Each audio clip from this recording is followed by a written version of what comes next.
An important announcement for listeners. This episode was made to be suitable for a general audience.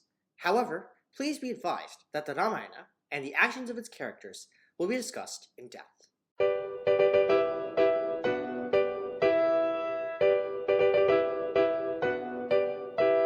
Hello, and welcome to If Socrates Had a Podcast. I'm your host, Vinay Kalwa. I apologize for the hiatus in new episodes over the past 2 months. I am happy to announce that I am back, and am slowly building a catalog of episodes to ensure that I have sufficient buffer.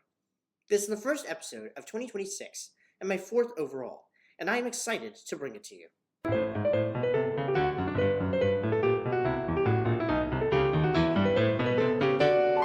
In this episode, we will turn to a subject that blends religion and science, the epic and the local, the predestined and the choosing. It is why people choose to commit certain crimes. Why does an offender decide to commit one type of crime over another? For example, why would a murderer murder rather than rob a person? No case is the same, and, as with most social sciences, one must tread carefully. Thus, in this podcast, we will attempt to answer this question, focusing on a very specific case, that of the Ramayana, one of the two great epics in Hinduism. Using the insights in a recent paper published in the journal Criminology, How People Choose Between Criminal Opportunities by Andrew T. Trygve and colleagues, we will attempt to answer this question, however best we can. I therefore bring to you, my listeners, a dialogue between Socrates and Chanakya. Socrates is the namesake of this podcast, as always. Chanakya, meanwhile, is one of the most famous strategists in Indian history. It is their meeting that I chronicle here, in which they consider this most important subject. I will play the parts of both characters, inflecting my voice as follows when I am Socrates. I am Socrates, and as follows when I am Chanakya. I am Chanakya. With that, let us begin our exploration of what crimes people choose to commit and why.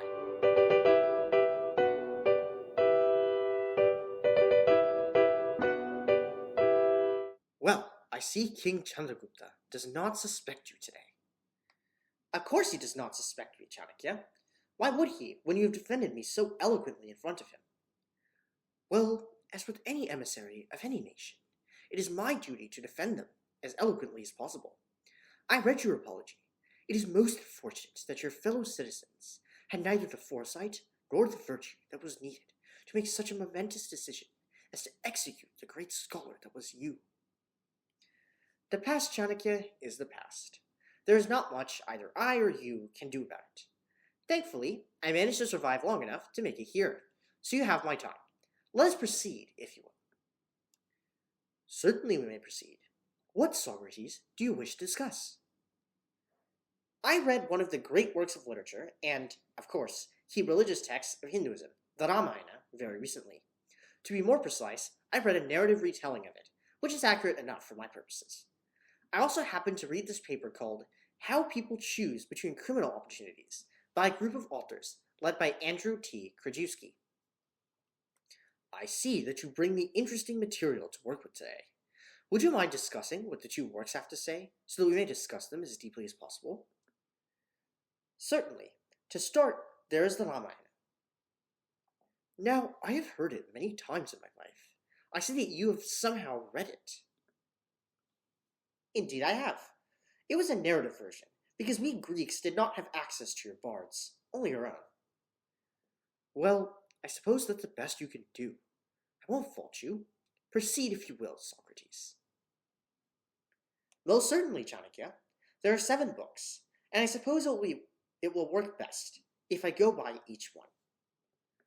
I am ready to hear it.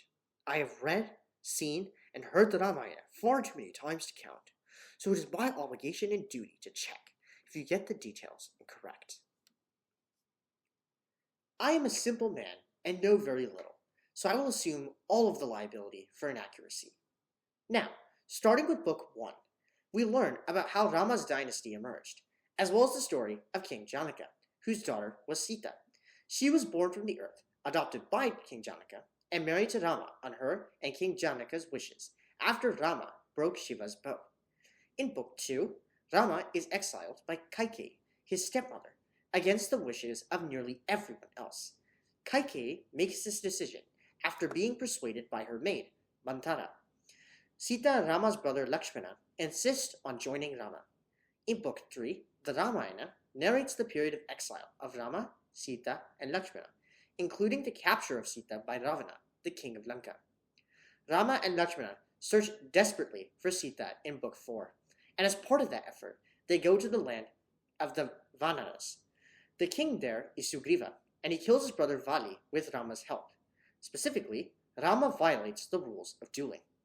In exchange for Rama's deed, Sugriva agrees to send his subjects to search all over for Sita. Book 5 chronicles the efforts of Hanuman, Sugriva's best minister, in finding Sita. Hanuman flies over the ocean and locates her in Lanka. He then destroys the garden Sita is in, is captured, and gets his tail burned by Ravana. Hanuman uses it to destroy Lanka. Up to this point, Ravana has refused all requests for him to let Sita go, even from his own brother. Book 6 describes the war, in which Ravana's most talented warriors, and eventually Ravana himself, all are killed. Many Vanaras die too, but Rama wins in the end. Sita enters a purificatory fire on the orders of Rama and survives, after which Sita and Rama, as well as Lakshmana, return to Ayodhya. Book 7 discusses Ravana's origin story, the killing of Ravana, Ravana's brother, by Shatrughna, Rama's brother, and the exile of Sita due to public demand in Ayodhya. Sita raises Rama's two sons, Lava and Kusha, and ultimately returns to the earth. Lakshmana is also exiled and returns to the world of the gods, after which Rama follows. From what I can tell, you have understood the details correctly. What about that paper you mentioned? I will certainly be pleased to discuss that. The paper evaluated several different factors to determine which were significant in motivating choices to commit a specific crime in 10,000 situations. In essence, why do people choose to commit crime X over crime Y? The crime in this case was a scam that did not involve violence. The relevant factors assessed were the economic status of the victim, the number of accomplices, the length of time required for the goals of crime to be achieved, how much money could be made from the crime and when it would be made, how likely the criminal was to be arrested, and the punishment that would be administered if the criminal was caught. I must note here that rational choice theory, which is the widely accepted theory in the field, attempts to account for all of these variables, except for the number of accomplices and details relating to the victim. The researchers also assessed prior offenses and self-control. To determine the effects of these factors, the researchers recruited a diverse sample of 1,023 adults in the United States to complete a survey, of which 1,000 completed it. They also examined each factor, both in terms of selecting what crime to commit and determining the role of self-control and prior offending. The results suggest that rational choice theory models accurately reflect what crimes people choose to commit. Crimes targeting those with more money were more likely to be selected, and accomplices decreased the probability that a crime would be pursued. Further, the authors found that individual factors were largely irrelevant. Overall, the authors concluded that rational choice theory accurately explains what crimes a person chooses to commit.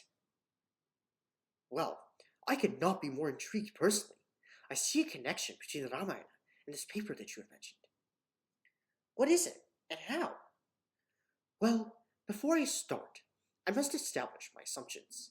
One cannot be a strategist without knowing the basis of their thinking and reevaluating it. With respect to Chanakya, what are your assumptions? My assumptions are these.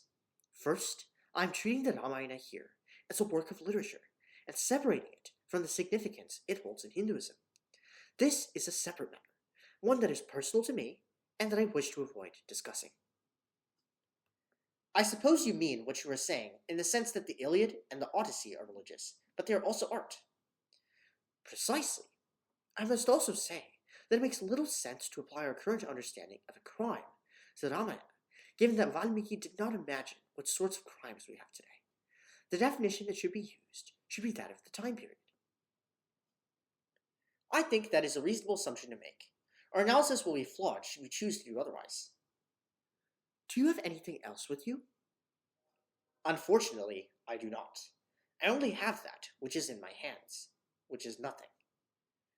In that case, we will have to work with what the various characters define as a crime in the Ramayana. I suppose so. Well, let's begin then. Perhaps you could start by chronicling all of the actions which could be considered criminal. I cannot object to this. What, in your view, constitutes crime in the epic? Well, there are lots of crimes committed, and it would not be good to discuss them all in detail. However, the two most notable crimes committed are these, if you will: Ravana kidnapping Sita, and Rama killing Vali against the rules of the duel. I am more doubtful about the latter. The duel seems perfectly legal, of course, and Sugriva and Vali both agree to the rules of the duel. Further, Rama, who is the embodiment of dharma, which seems to be best defined as duty, justifies his actions to the dying Vali as being in line with his duty to protect the earth from the forces of evil. Are you arguing that Rama, then, was acting legally? It appears I am. However, I am not quite sure whether this justification suffices in terms of Rama committing a crime rather than an immoral act. Those are distinct after all. In that case, we will need to define what a crime is more carefully. We must read the Ramayana carefully to understand what is the law, rather than a moral rule, and vice versa. In that case, we must carefully consider what constitutes a crime, and then proceed with the cases we want to examine. I suppose we could discuss this case then. However, to incorporate the notion of choosing a certain crime over another, we need to see where any character had a choice about what crime they wanted to commit, and what choice they made. Indeed we must. To limit our discussion, I think the case of Rama killing Vali during the duel, and the case of Kaikeyi exiling Rama through a boon, are the best cases to examine. Rama had the choice to incapacitate Vali by another means, and Kaikeyi also had alternative options in achieving her goal. Further, both actions were illegal. Vali could not have legally been killed, given the rules of the duel, and Kaikeyi... I must stop you there, Socrates. It was a tradition, or norm, for the eldest son to succeed their father as king. Kaikeyi's desire to have her son, rather than her stepson, take the throne is, therefore, not a crime inasmuch as it was a violation of societal norms. Cannot societal norms be reflected in the law? They can, but they are not always. Suppose we have a norm that every day I must go into the forest, apply paste on my head, and prostrate myself in front of a tree. Should I fail to do this, I will face the disapproval of everyone, even the king, but I will not be fined, taxed extra, or thrown in the dungeon. Has a crime been committed here? Absolutely not. You are breaking a norm, but not the law. In any case, this norm is still important to regard. I think it is reasonable to assume that Kaikeyi's right to use her boons is granted by law. Please reason through this for my benefit, for I am a simple man and do not know all that much. Well, who grants rights? I am not quite sure. I would say God, but that's ahead of my time. I will take that answer for now, although I would add that the state bestows rights too. What is the basis of the state, then? God. It could only be God, and perhaps a good showing of physical force. But I am sure even that is justified by God, is it not? Indeed. Further, given that this is the Ramayana, Rama is Vishnu on earth, and Vishnu is an avatar of God, it would be reasonable to assume that, in the Ramayana, Rama is representative of God. And Rama, as the king, makes the laws. Precisely, as Rama makes the laws for Ayodhya during his rule, and Rama is representative of God. God is the source of all laws during Rama's rule. Could not Rama act independently of God, as an individual person? You are not wrong here. However, within the context of the Ramayana, Rama's actions are generally within the bounds of the rules made by God. What of his predecessors? In the Ramayana, we know that Dasaratha and the royal house of Ayodhya is also descended from God. every member of the royal house is a representative of God then, and God is the source of all their laws. I cannot object to this claim. If, therefore, we take it as true that Ayodhya's laws are defined by God, what is it precisely that we are evaluating here? From my point of view, we are asking why Kaikeyi chose to violate God's laws in the way she did, rather than in any other way. Now that is a very interesting matter. However, we have been debating whether this is a merited topic for discussion for quite a while, and I imagine that we do not get to use the court all day. Would you mind walking in the royal garden with me for some time to refresh our minds? I certainly would not mind. Let us go.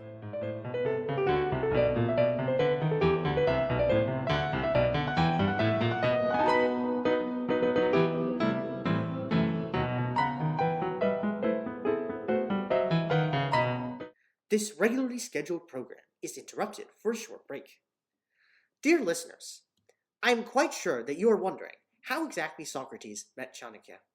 Well, while I did not get the chance to meet them, the court reporter was granted permission to narrate this story to me after Chanakya told the ministers about this most bizarre event.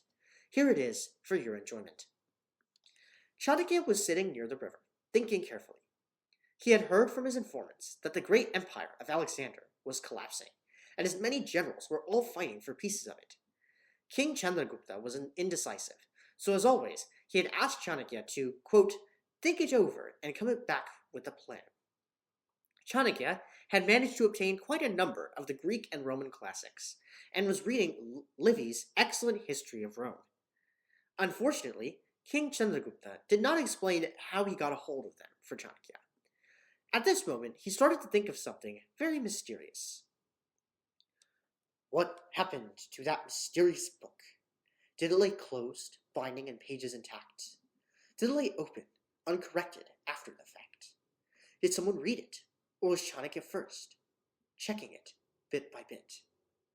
He didn't know, for it wasn't important. Or was his vision tint? My apologies, dear listeners. I don't know why the chorus decided to interject with lengthy cues right now. That was supposed to happen in a few minutes. I told you to wait for 5 minutes. Why couldn't you wait for 5 minutes? Just 5 minutes. We wanted to do it now. Sorry. Well, it's too late now. Just come in when I tell you to. Alright. Now, I present to you what you have all been waiting for. The one, the only, the magnificent Socrates. For this, we must turn the clock back several more years. Socrates, the eternal teacher, had decided to evaluate how Aristotle was doing several years prior. Teacher audits were quite standard even then, so Socrates sat in, at random, when Aristotle was teaching Alexander the Great. Due to the excellence of his feedback, and saddened by the actions of the Athenians, Alexander the Great permitted Socrates to live in Macedonia as long as he and his kin ruled the land. Socrates, ever grateful, lived happily, but yearned for an adventure and more interlocutors to talk to. Thus, when he heard about the military campaign, he volunteered to be a messenger. Despite the general's reluctance, they ultimately agreed to let Socrates work as a messenger, due to his fame. Thus, when Socrates happened to be assigned to issue an ultimatum to King Chandragupta, he readily accepted the task. He knew that messengers were protected by strongly observed norms, and he had some freedom to talk to others. Accordingly, Socrates went on his way. Socrates, tired, reached the river where Chanakya sat. However, he saw not a boat in sight, nor did he have the knowledge to cross. Chanakya saw him and inferred that he needed to cross the river. Certain that he could gain the man's favor, he walked a short distance to an abandoned boat, rowed across the river, and met Socrates. Who might you be? Asked Chanakya. Me? I am a messenger from Macedonia, replied Socrates, who for his own good could not bend the truth. Well, my king tells me I cannot harm a messenger. Come, I will take you to King Chandragupta. Thank you, I must return urgently. Thus, Chanakya rowed Socrates across the river and took him to King Chandragupta. Chanakya, of course, was quite suspicious, but he did not wish to do anything until he had, in line with King Chandragupta's orders, thought it over and came with a plan. He decided to let Socrates speak, for nothing could be more useful in planning than knowing what one's adversary wished to do. The rest, I must say, is history. Socrates spoke in court, and a large war ensued, of which I have no knowledge. Socrates, as a messenger, was not asked to fight, and managed to survive the war. Chanakya, sensing that there was more to Socrates than himself, asked by King Chandragupta not to fight, spoke with him after the war ended. They realized that they had too much in common, and hence I bring you this dialogue. Now, as for how it ended up here, chorus. How did that story come here? Was it an egg laid and waiting to hatch? Was it a fire, the result of the lit match, when it was posted? Or was a spy fearful of being roasted? He was too competent for his own good, or had he would. We now return to our regularly scheduled program.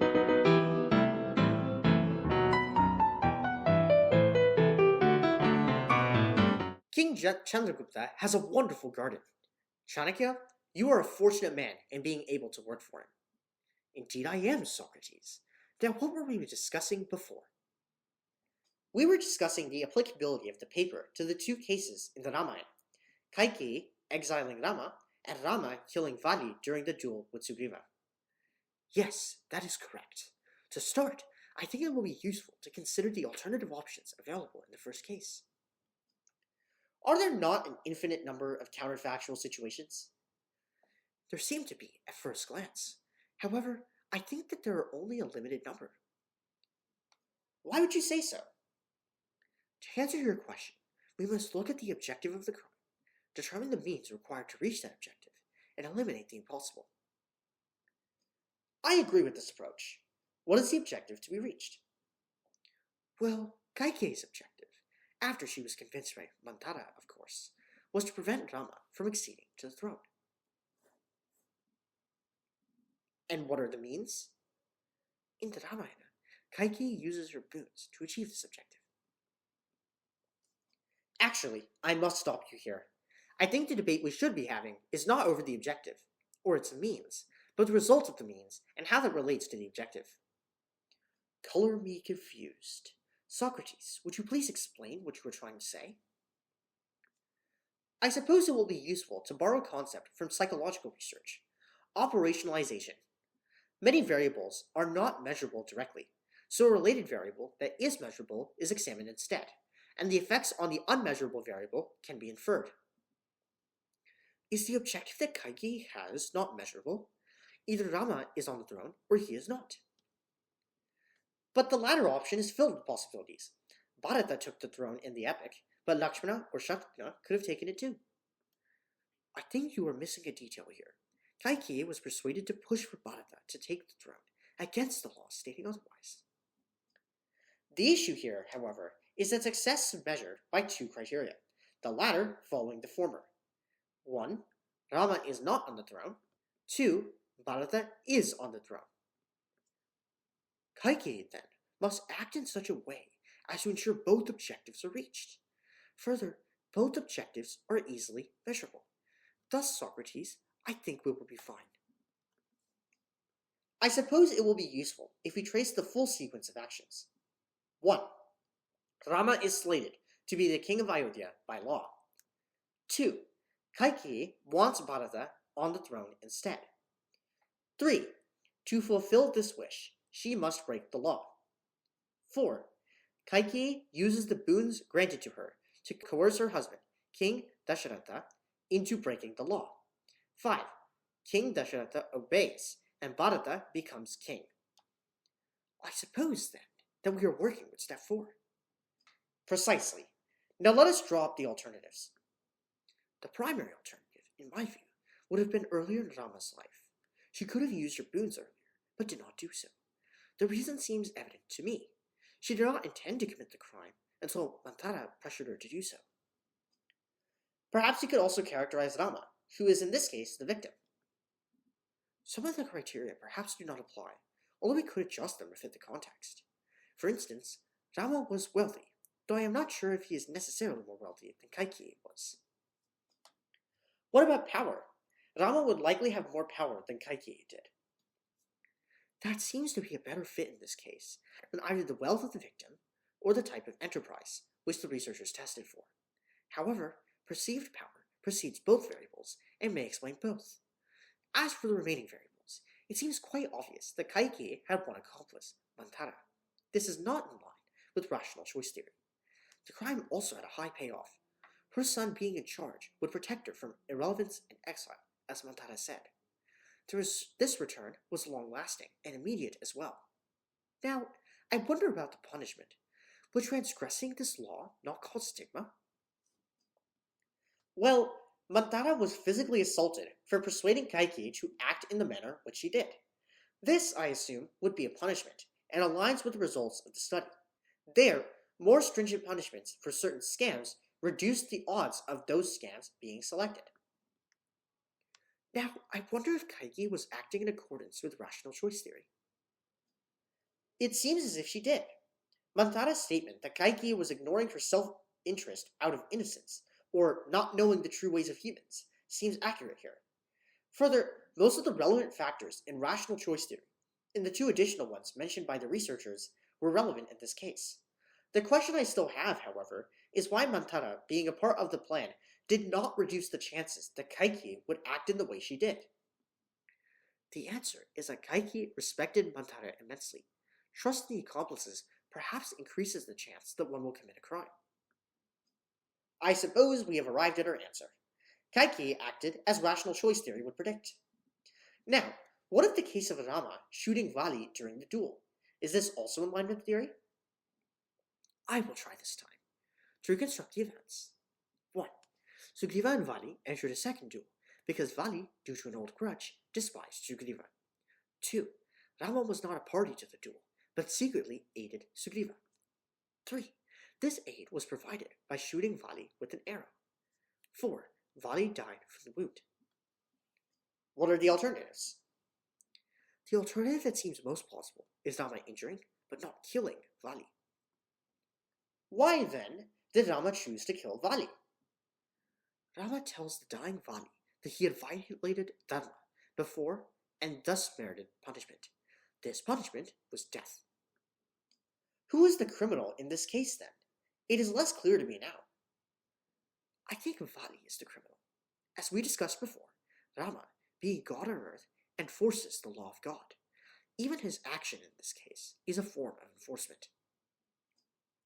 Then I suppose we should be examining the violation of the law committed by Vali. There are several, but it seems one of the main ones was that Vali was trying to kill Sugriva for taking the throne out of selfish desire, when Sugriva only acted as a regent until Vali's return. Then the criminal is Vali. What, then, is the alternative crime that he could have committed? He could have chosen to exile Sugriva rather than kill him. It is still a crime, but it could be done. Thus we must consider the relevant factors. In either case, Vali had no accomplices. I agree with you that Vali's grievance over power imbalance, he did not have the power he viewed himself to merit, explains the increased likelihood of crime when there is a wealthy victim, and for the monetary return, so I will take power imbalance to be the cause. The crime took little time for Vali to accomplish, as it appears to be motivated by impulsive anger, and Vali surely did not imagine that he would be punished. I cannot disagree with this analysis. It seems evident that rational choice theory largely explains the actions of Vali as well.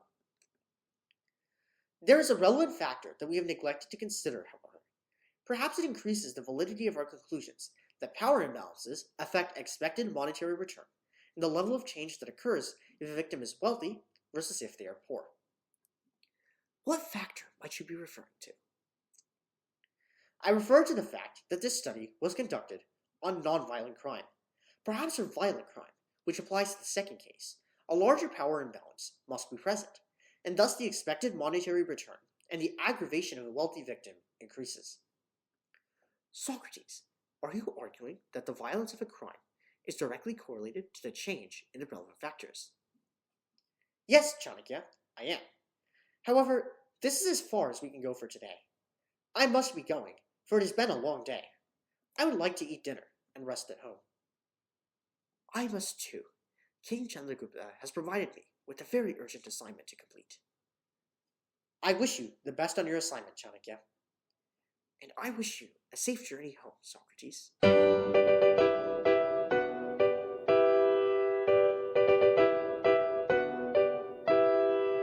This concludes the 4th episode of If Socrates Had a Podcast. As noted in the beginning, you can find the specific editions of the texts in the podcast description. If you have any questions or would like to suggest books or notable people that I should feature on this podcast, reach out by sending me an email at ishap.podcast@gmail.com. That's ishap.podcast@gmail.com. I hope that you learned something new and exciting today and enjoyed the brief intermission. If you like what you heard, stay tuned for my next episode, coming up in 2 weeks. Thank you very much for your time, and have a wonderful day.